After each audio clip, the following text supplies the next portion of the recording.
होगी। Good afternoon to you. Cell ही है डिफरेंट, और जो अनुज ने इनफैक्ट वीरेन ने कंफर्म भी कर लिया, स्टॉक का नाम है अशोक लेलैंड। वीक है, काफी वीक है, 175 के आसपास ट्रेड कर रहा है। जैसे ट्रेड कर रहा है 176 या 177 का एक स्टॉप ला अगर चले, पॉसिबल है कि 170 का जोन देखने को मिल सकता है। तो अशोक लेलैंड शॉर्ट, पॉसिबल है कि 165 भी देखें आते दिनों में, है तो week Ashok Leyland. Sell side का ट्रेड यहाँ पर बनता हुआ ये फिलहाल आपके लिए गाबा साहब की तरफ से कॉल। स्टॉक वीक है। माने साहब क्या जोड़ रहे हैं? गुड आफ्टरनून हर्षिता जी। तो देखिए, बिकवाली करनी है ट्रेंड पे, क्योंकि ट्रेंड पे अभी तक तो हम काफी बढ़िया मूव देख रहे थे, लेकिन कल पहला साइन दिखा था जब वीकनेस दिखी थी, एक प्रॉफिट बुकिंग का दौर देखने को मिला था। लेकिन आज वहां पर कंफर्मेशन आ गया है, स्टॉक 20 डे मूविंग एवरेज के नीचे के आसपास ट्रेड कर रहा है, और मैं उम्मीद कर रहा हूँ कि 20 डे मूविंग एवरेज को ब्रीच करके कम से कम 2000 के लेवल्स को स्टॉक दिखा सकता है। तो करंट लेवल्स पे बिकवाली करिए ट्रेंड पे। 2106 का आपको स्टॉप लॉस लगाना है और 2000 के टारगेट सेट करना है। ये दोनों ही कैश लेवल्स हैं। ऑप्शन में बहुत ज्यादा लिक्विडिटी अक्टूबर के मंथ में नहीं है, इसलिए ऑप्शंस नहीं दे रहे। जी हाँ, और वैसे भी अशोक ये ट्रेंड के ऑप्शन लेने में इम्पैक्ट कॉस्ट बहुत ज़्यादा होती है, बहुत ज़्यादा लिक्विडिटी है भी नहीं, और करंट सीरीज में भी इम्पैक्ट कॉस्ट बहुत ज़्यादा होती है। अब आते हैं थर्ड ट्रेड पे। शिल्पा जी का ट्रेड क्या है? शिल्पा जी गुड आफ्टरनून, आपका कन्वर्शन ट्रेड इस वक्त का? मेरा अभी के लिए रहेगा बाय में।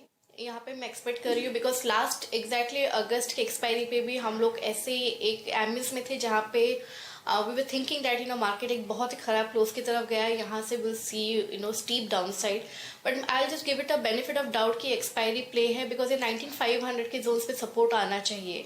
तो यहाँ पे अटेम्प्ट लॉन्ग, यहाँ पे मुझे गोदरेज प्रॉपर्टीज अक्टूबर के सीरीज में मुझे अच्छा लग रहा है।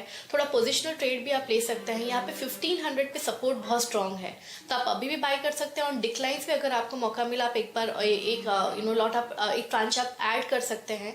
1500 के स्टॉप लॉस से इसमें लॉन्ग बने रहना चाहिए। मुझे लगता है कि फिर आपको अक्टूबर सीरीज में ये 1650 से 1700 के बीच भी आपको ट्रेड करते हुए मिलेगा।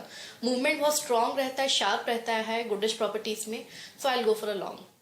Okay, go for a long. Meanwhile एक इंडिया इंक से बहुत सैड न्यूज़। एशियन पेंट्स के नॉन एग्जीक्यूटिव चेयरमैन, जिन्होंने पिछले साल मुझे याद है एक इबला स्पीच में कहा था कि I eat paints, I drink paints, I dream paints, उनका निधन हुआ है 79 ईयर्स की एज में। अश्विन दानी सर का निधन हुआ, तो ये बहुत ही सैड न्यूज़। इसको भी फ्लैश करते हैं थोड़ी देर में। लेकिन एशियन ऐसी कोई पेंट्स को खबर तो नहीं थी अनुज कि बीमार चल रहे थे? हाँ, ये तो बहुत अचानक, थोड़ा सा हाँ, शॉकिंग है। हाँ मतलब देखिए, लाइफ में कब क्या हो जाए यू नेवर नो हर्षदा। लेकिन हाँ, बिल्कुल सही कहा आपने, कोई ऐसी खबर तो नहीं थी कि कोई उनको इलनेस थी या कुछ थी। जैसा मैं कह रहा हूँ, लास्ट ईयर ही वो, मुझे याद है इबला 2023 के अवार्ड में वो आए थे और उन्होंने उसमें मतलब वो स्पीच दी थी। उनको स्टैंडिंग ओवेशन भी मिला था उसमें, और मतलब मैं मिला भी था उनसे, मुझे याद है। मैं उनके साथ टाइम भी स्पेंड किया था 2-3 मिनट। लेकिन अब है जो है वो, उनकी डेथ हुई है, तो जैसे कहते हैं ओम शांति, और बस यही उम्मीद है कि वो safe travel to his soul.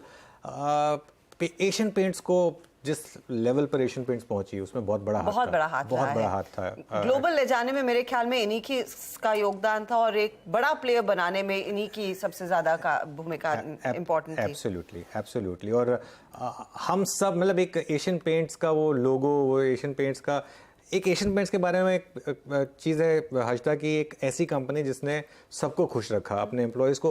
Covid के टाइम पे ये एक इकलौती कंपनी थी जिन्होंने एक्चुअली सैलरी हाइक बढ़ाया थी। जब सबकी सैलरी कट हुई थी, इन्होंने सैलरी हाइक की थी उस समय, और उन्होंने कहा था कि ये हमारा एक तरीका दिखाने के लिए कि जब सब कंपनियां पे कट कर रही हैं कि आपने हमको बुरे टाइम में साथ दिया, तो अब बुरे टाइम में हम आपका साथ दे रहे हैं। तो ये एक इंटरेस्टिंग चीज़ थी। इनके कस्टमर्स खुश रहते हैं, इन्होंने गवर्नमेंट को हमेशा टैक्स दिया है, डिविडेंड दिया है, सब कुछ दिया है। तो ये एक बहुत बहुत सैड न्यूज़, दुखद खबर। और ये स्टॉक आज वैसे भी अनफॉर्चुनेटली दूसरे कारणों की तरह वजह से भी कमज़ोर ही कारोबार करता हुआ दिखाई दे रहा है। लेकिन CNBC आवाज़ की पूरी टीम की तरफ से भावभीनी श्रद्धांजलि उनको, और उन्होंने एक बहुत ही बढ़िया इलस्ट्रियस करियर इंडिया इंक में बिताया ज़रूर है। चलिए अब आगे बढ़ते हैं, हमारे जानकारों से बात करना शुरू करते हैं। कुछ और ट्रेड्स दरअसल बाकी हैं। अमित, आफ्टरनून, आपकी सलाह इस समय? जी good afternoon Harshita ma'am, Anuj ji, Viren ji and everybody on the panel. Ma'am इस समय मैं शॉर्ट ट्रेड लूंगा पिडिलाइट इंडस्ट्रीज पे। पिडिलाइट का अगर हम स्ट्रक्चर देखें तो पिछले एक महीने से एक बहुत टाइट रेंज में कंसोलिडेट कर रहा था, लेकिन it has resolved on the down side. सारे अपने क्रूशियल मूविंग एवरेजेस के नीचे ये ट्रेड कर रहा है। इसने अपना 200 डेमा भी ब्रेक कर दिया है। तो इसमें शॉर्ट की सलाह है। फ्यूचर्स में लगभग 2440 का प्राइस है। स्टॉप लॉस लगभग रहेगा 2480 का और टारगेट्स रहेंगे 2375 पे। ओके, चलिए अब आशीष चतुर्मोता को भी जोड़ लेते हैं। आशीष, गुड आफ्टरनून, बताइए आपकी पिक क्या होगी? गुड आफ्टरनून अनुज, गुड आफ्टरनून हर्षदा। तो देखिए, मार्केट्स की थोड़ी वीकनेस जरूर है, बट जो स्टॉक हमें स्ट्रक्चरली काफी अच्छे लगते हैं उनमें वायर्स एंड केबल सेगमेंट में पॉलीकैब है। और पॉलीकैब पे डिस्क्लेमर है कि इसको हम काफी समय से पोर्टफोलियोज में ओन करते हैं और काफी हमें पसंद है। इसमें जो करंट लेवल्स पे आप देखिए तो करीब 52.99 पे स्टॉक ट्रेड कर रहा है। टेक्निकली स्ट्रक्चर में 5100 पे बहुत अच्छा एक बेस स्टॉक ने बनाया है। और मेरे हिसाब से जिस तरह की स्ट्रेंथ ये स्टॉक एग्जिबिट कर रहा है उसको देखते हुए मुझे लगता है 5800 से 6000 की ट्रेजेक्टरी पॉलीकैब के स्टॉक में देखने को नजर आ सकती है। अब जहां तक कि इसके फंडामेंटल्स की हम बात करें अनुज, तो आप देखेंगे कि ये कंपनी जो एक समय पे 12% मार्केट शेयर ओन करती थी केबल्स एंड वायर सेगमेंट में, आज इसका मार्केट शेयर पिछले 7-8 सालों में बढ़ के 12 से हो गया करीब 17% का। तो इन्होंने एक जबरदस्त वॉल्यूम ग्रोथ और मार्केट शेयर गेन पिछले 5-7 सालों में किया है। और अब ये जो अपनी सक्सेस डोमेस्टिक मार्केट में इन्होंने दिखाई है उसको अब ये कहीं ना कहीं ग्लोबल मार्केट्स के अंदर में भी कहीं ना कहीं कन्वर्ट करने की कोशिश कर रहे हैं। और इसकी वजह से हमें लगता है कि इसको जो ग्रोथ डोमेस्टिक तो मिलेगी, अब कहीं ना कहीं एक्सपोर्ट में भी इनका जो रेवेन्यू ग्रोथ है वो काफी अच्छा आएगा। जो अभी करीब 11-12% एक्सपोर्ट से कंट्रीब्यूशन आ रहा है, ये नंबर आने वाले समय में बढ़ के आपको डबल डिजिट में हाई डबल डिजिट में जाते हुए नजर आएंगे।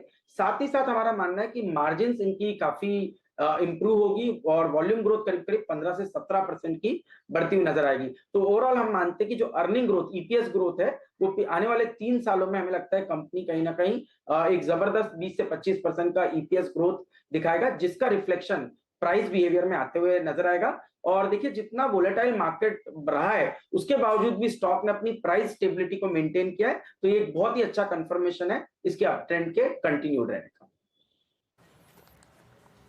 ओके, पॉलीकैब आपका एक स्ट्रॉन्ग